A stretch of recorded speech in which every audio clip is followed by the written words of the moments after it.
welcome to One More Time with your old pal Sam. And today I'm with another pal, Jimmy. How you doing, dude? Good, how are you? Good. How would you like to be introduced? Would you like to be called Jay Sharp? You can call me Jimmy. James? You can call me Jimmy. Jimmy. Sure, All right, cool. So, you're a fan of Avatar. I sure am. Well, I'm a fan of Avatar. Oh, wow. So that's the premise of this show. So right now I'm diving into season 1 of Avatar: The Last Airbender, book 1, water, all the subtitles, you get it. And we're making our way today through episodes 11 and 12, The Great Divide and The Storm. And before we started recording, you mentioned that the Great Divide is considered the worst episode of the series. Yeah, absolutely. Maybe both. Because because Korra doesn't really have any time to have bad episodes, but this had time to have filler episodes that were not great. They weren't cream of the crop. No, definitely not. And they knew how. I feel like there's a lot of table setting in the early part of the season where it's like, okay, we're talking about Ba Sing Se, we're eventually going to get there, we know that the comet's coming, all this stuff. So it's like, how do you have time to goof around? But you find time. Oh, yeah, of course. You find time, which is good. But before we get started, I want to give a little shout out to Anchor.fm. You guys might hear ads for them during this podcast. Well, they're the host for this podcast, and they do it for free, which is amazing. So if you guys want to, you could download the app for free or go to the website, and that's free too. And you can send in audio messages, and if you guys do, I post them at the very end of the episode. Actually, in the last episode that aired, I put one in there, and that was really cool. Shout out to Drunk Poet Society. I've been on there before. Also, rating review on iTunes. You guys have done that before. I really appreciate the 5-star reviews. Those are the nice ones. Big fan, but don't lie. If you don't want to give a 5-star, don't. Give an honest review, but if you give a 5-star, you're going to heaven. Promise. Scout's honor. Jimmy now. I do want to give a shout out to Undo Circle, twitch.tv/Undo Circle, right? Correct, yeah. And what is that for the people who don't know? We're a drawing group. We doodle, we make mistakes, and we're actually starting a YouTube channel soon too. Nice, good. Yeah. I just found out how to simulcast from YouTube to Twitch, and I feel like a full dad trying to figure out how to do that. We have issues setting up every single time for the stream, so I'm very happy for you. So, quick shout out, I started doing some live streams on my YouTube channel, and I just updated to the newest OS for Mac, and it does not like OBS whatsoever. Really? Like, all the permissions you have to go through, like the back end, I had to open up the terminal and everything, and as soon as that opened, OBS, I don't know what I did, but as soon as I opened it, it allowed the audio and the video to go through and allowed to stream, and it could, I don't know why it wouldn't let me do that before, but now it does.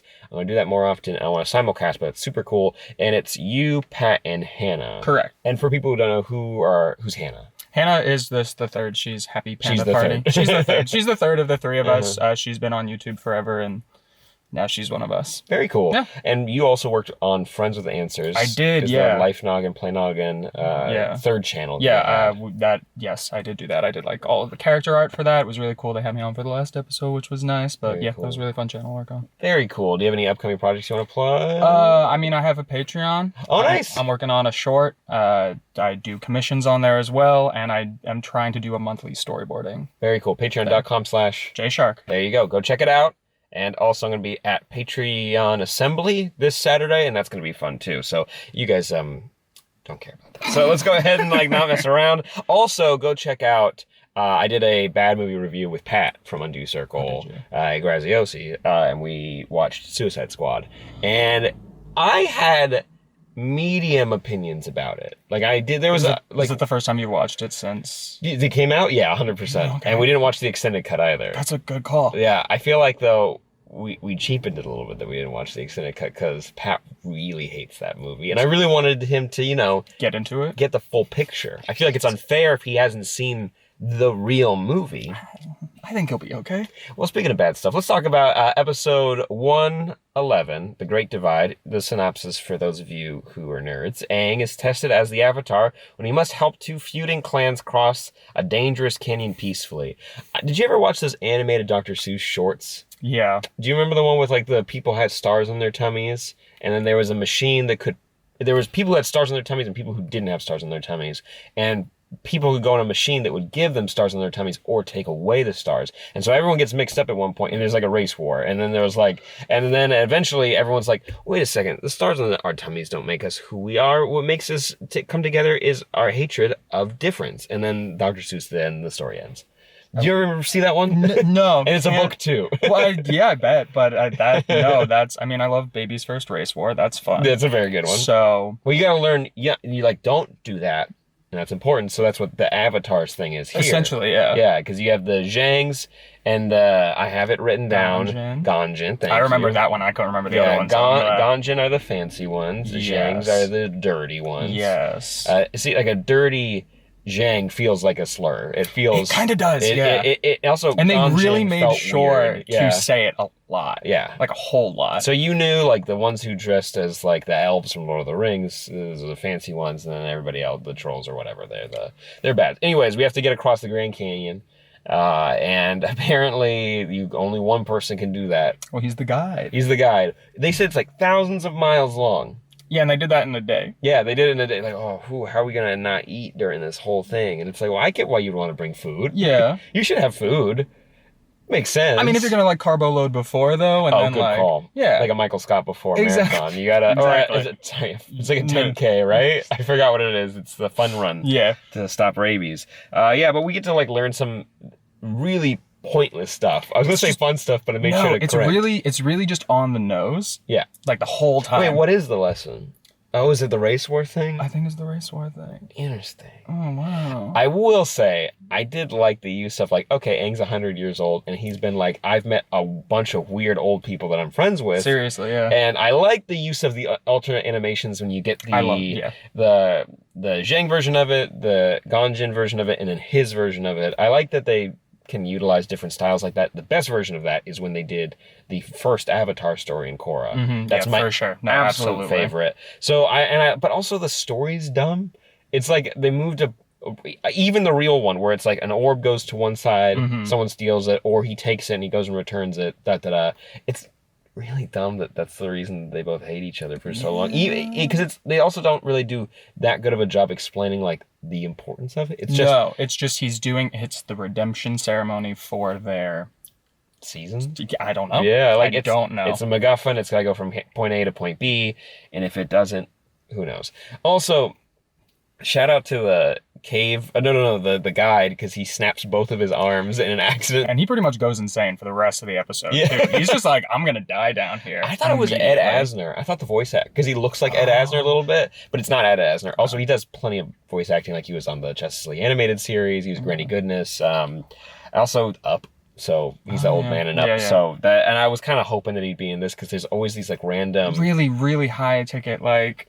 For one episode. Actually, I have one for the next episode we're going to talk about. There was an actor that I recognized that like he's been in a bunch of stuff, but it was just cool to have him in this series. But and also it's just like they try to talk about the relationship, between Sokka and Katara and kind of like have them show that they're growing over the series.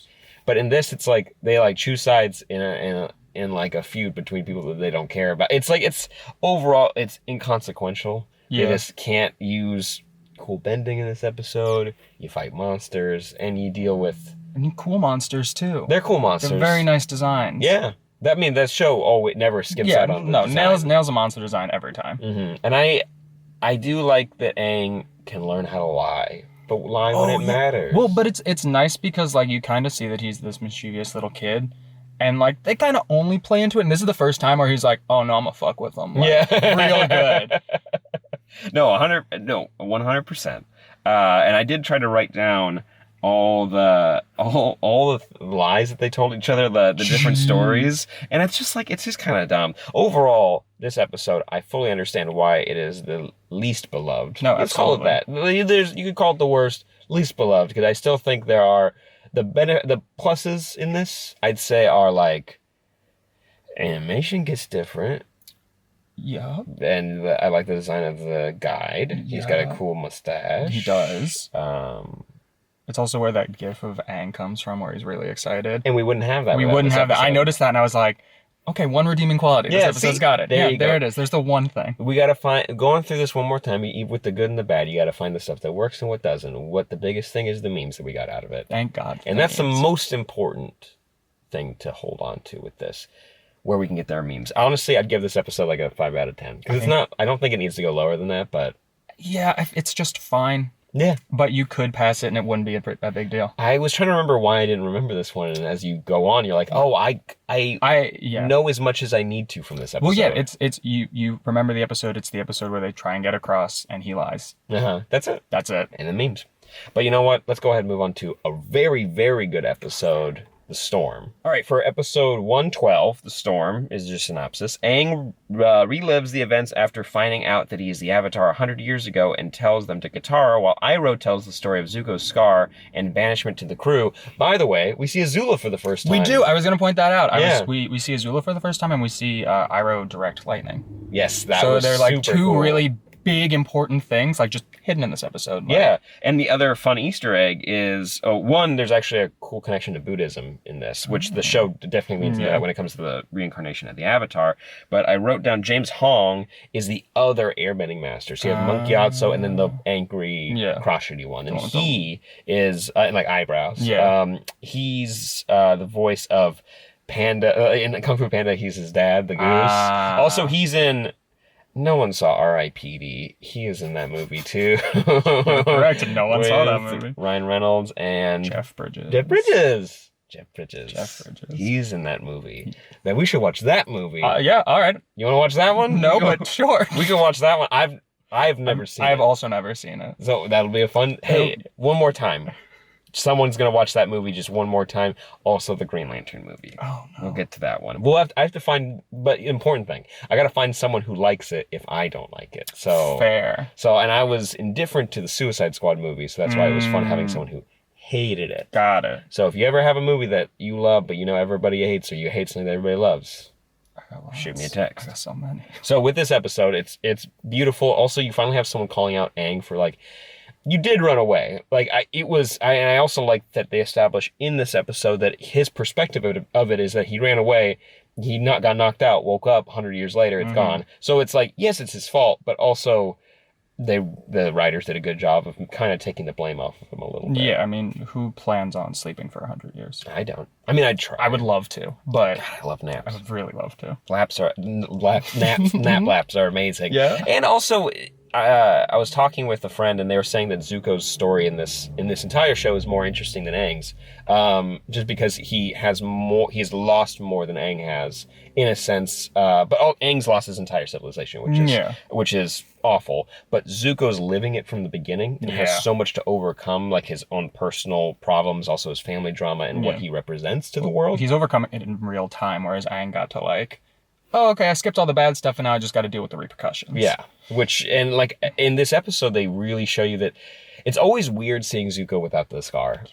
It's just because you get used to it, and there he's very plain. He's very plain. It's weird seeing him. He's smooth. It's also weird seeing him with the ponytail again. Yeah, like because I always forget that. Like, oh yeah, as the show goes on, his hair gets so long, so long, and then also it's only a few months too. I'm like, whose hair grows that fast? But that's Hey, healthy, he's just a hairy boy. Sure. No one says that about the Fire Nation. They just got a lot of body hair. They do have like the big pointy beards at all times. They do. So, and also if you're firebender, you can get rid of the hair really fast. True.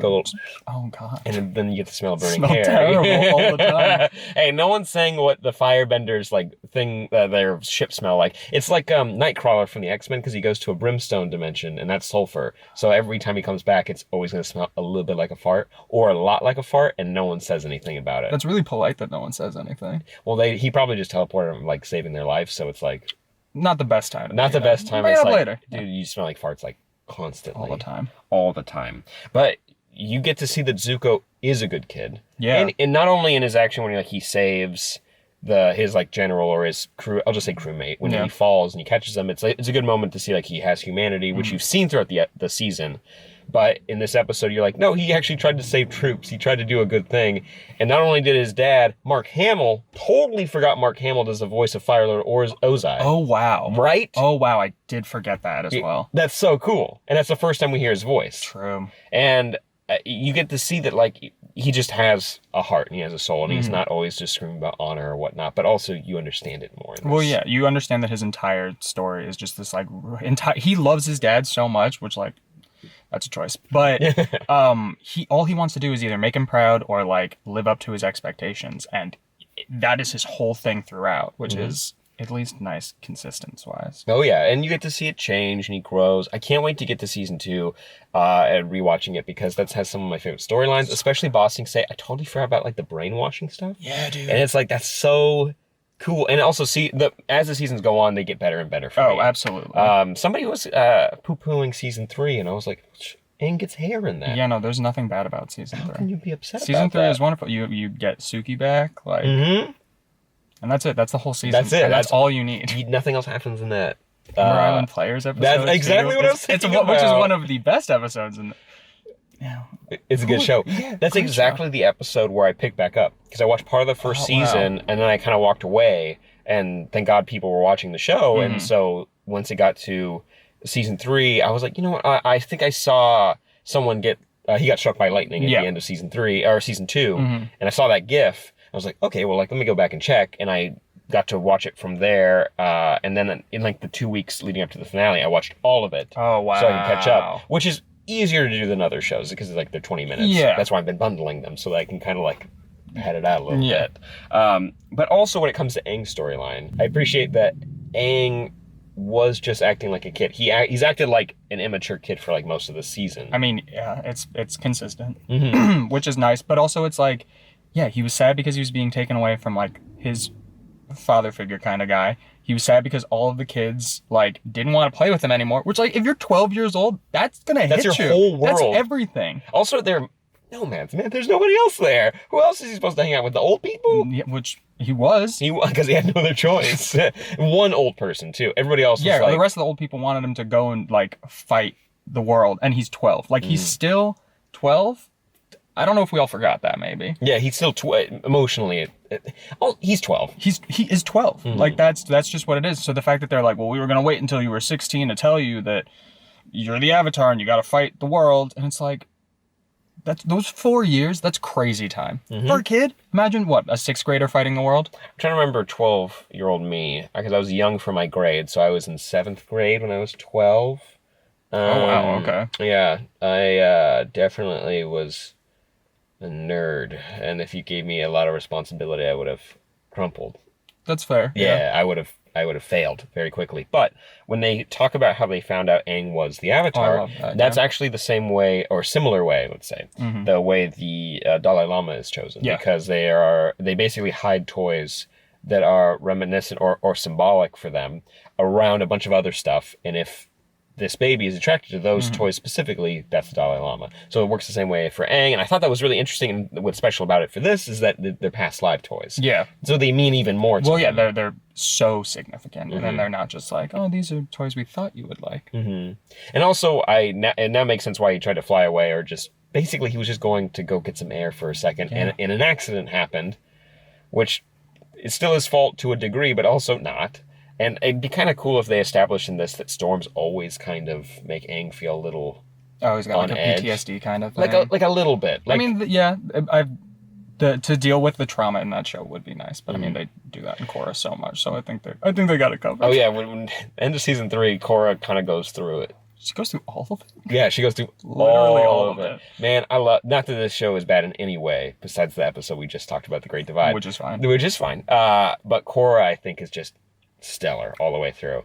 Except for when they get into the relationship drama in season 2. Then they fix it. I do always forget about the weird relationship love triangle in season 2 because I really like season 2 a lot. Yeah. Oh, the spirit stuff? It's awesome. Amazing. It's because in Avatar, it kind of feels like they always like dance around it. Like he has to talk to spirits. Yeah. And the biggest thing is that he talks to past avatars. Yeah. But I want to see like all of it. I want to know what the spirit world looks like, because everyone kind of like gets taken there, or we meet like 1 or 2 spirits from there. No, I want a full season there exploring it. No, it's in this episode, I feel like it ends in a good place where you're seeing that Zuko and Aang, when they eye each other in the middle of the storm, it gives you hope for like whatever this means for the characters. We now know, going back and watching it, that they're eventually going to be best friends. But I love how complicated the relationship is. Well, yeah, because this is also the first opportunity that you get to even consider the idea of like, could Zuko be redeemed? Which, I mean, spoilers, yes. But yeah, like, and you hope it the most in this, because you're like, crap, I'd probably be doing the same stuff. I don't know if I'd be much better. Like, you'd hope that you would be, but he, not only like, did he disrespect his father, he thought he had to fight somebody else, but no, he had to fight his father. And by saying he didn't want to fight his dad, that's what caused it. Every decision when he was just trying to be a good person, backfired. Backdraft. Fire thing. I'd be scared to use fire after getting burned in the face. Yeah, for a little while. You? Yeah, no, a little bit. Yeah, a little bit. Yeah, I'd be Yeah. like, oh great, I'm gonna what? But also at the same time, couldn't do much worse, right? There you go. I would honestly, this is one of my favorite episodes of season 1. No, it's definitely up there. And also, it's just like nice that they didn't wait too long to explain like what happened to Aang and what happened to Zuko and why they both are who they are, and you can see the parallels between the two characters. But I do want to ask, have you ever checked out the comics? Yes, yeah, I read. Oh God, The Promise is the first one, right? Yeah. And then what's the one after? It's the mom story. The Search, I think. Maybe. Yeah. I read those two. I think there's a third one, and I think I started to read it, but I might be wrong about There that. are I read them all this week. Okay. There is a new arc that the original writer is not Oh wait, writing isn't it anymore. like Smoke and Fire or something? I think is the third There's one. a newer one. There's a newer I one think it's than that. Imprisoned is what it's called. Let me Oh, go ahead and geez, pull it okay. up really quick because Yeah. it's all of them are amazing and I highly recommend them. And if you're watching this, you probably have either read them or want to read them. You should definitely read them. They are incredible. And yes, so we have The Promise, Yes. The Search, The Rift, Smoke and Shadow, Smoke and Shadow. and then North and South. So those are all done by the same creative team. Yeah. And they're all very, Yeah. very good. Also, The Search got me emotional when I was reading it. Oh, The Search is fantastic. Mm-hmm. The Search is so good, and it's so sad that they wanted to do that like on the show, and then they were like, Ran out of sorry, time. no. And that sucks, but also at the same time, I like that the comics are able to exist. Mhm. And they were coming out around the same time as Korra, and Yeah. they're still coming out. And there is a new writer, and I'm sure they're good. I just haven't checked them out right now because I spent too much buying them already. So I want to wait a little bit and then pick up the newer arc. Yeah. Actually, the newest chunk of it, part 3, just came out. Oh wow, So okay. it's finished. So you can go in, not Oh, the wow. whole series, but at least that arc is Mhm. finished. So hopefully it keeps going out. But honestly, like this series means so much to me, and it's been fun to revisit it. And I appreciate that you coming on to talk about Of it with me. course. If you were to rank this episode, what would you give it? This one definitely gets like a 9 or Yeah. a 10. Like it's definitely like isn't it the midway through the first season? So first season's 20 episodes. Okay, so yeah. it's a little past it, but Mhm. like it's basically gearing up to the second half, and that it's a perfect way to do that. And Mm-hmm. it's definitely up there. I will say the first season is what I'm most forgetful of. I don't remember really what happens in the Northern Water Tribe once we get there. I know the finale, like Yeah. the fight, but I don't really remember a lot of the other stuff. I that remember like happens. bits and pieces. I remember most of the first season just being them kind of like picking up random like one side characters to like bring them back at the end, and then they get to the Northern Water Tribe, and then like I don't know, all that stuff Yeah. happens. Like I don't entirely Eventually we remember. leave there. We gotta go learn earthbending. Yes. And I'm excited for when we get to that stuff, and hopefully you guys are excited too. Let me know what other movies I should be watching or other series I should check out. If you guys know someone who likes Inhumans, let me know, because I haven't found a single person that does. I want someone who's at least middle of the road on it. I haven't even watched it. You don't need to. I don't want to. But if you want to hear my thoughts on it with somebody that does like it and we can argue about it, that'd be a blast. So let me know, You because know I where want to to find find people. someone, though? Oh, I don't know. There's got to be someone who's like a Marvel apologist who's just watches and finishes everything. Because I've watched everything Marvel. I've watched Runaways, Iron Fist, all of it. I've watched it. I've watched everything except Iron Fist season 2 and Cloak and Dagger? Inhumans. Oh, I haven't watched Cloak and Dagger either. Oh, it got canceled. Okay, well, There you go. Well, I don't mind that. I actually think it was really well done. So Oh, it's a okay. bummer that it's canceled. It could be better. And I hope those characters are in the movies. Off track. Jimmy, where can people find you? you can find me at jshark111 actually everywhere. Nice. And patreon.com. And patreon.com/jshark. Nice. And Undo Circle on Twitch. When do you guys go live? We go live 4:30 p.m. every Sunday. Not this Sunday though. We're back next Sunday. Cool. Halloween celebrations. No, setting up the YouTube channel Oh, celebrations. very cool. Yeah. All right, so go subscribe there and follow them on Twitch. The sun's coming out. No, we got to get out of here. We're going to start melting. Go follow me at Sam Bashor, youtube.com/Sam Bashor. If you listen to this, go check out anchor.fm or just listen on Apple, Spotify, Google Podcasts, all the good ones. And audio messages, send them to me on anchor.fm. Really appreciate it. And if I'm doing a live stream on YouTube, join, because it's fun and I like talking about nerdy stuff. Jimmy, thank you so much. Thank you for having me. We'll see you guys next time. Bye-bye. Bye.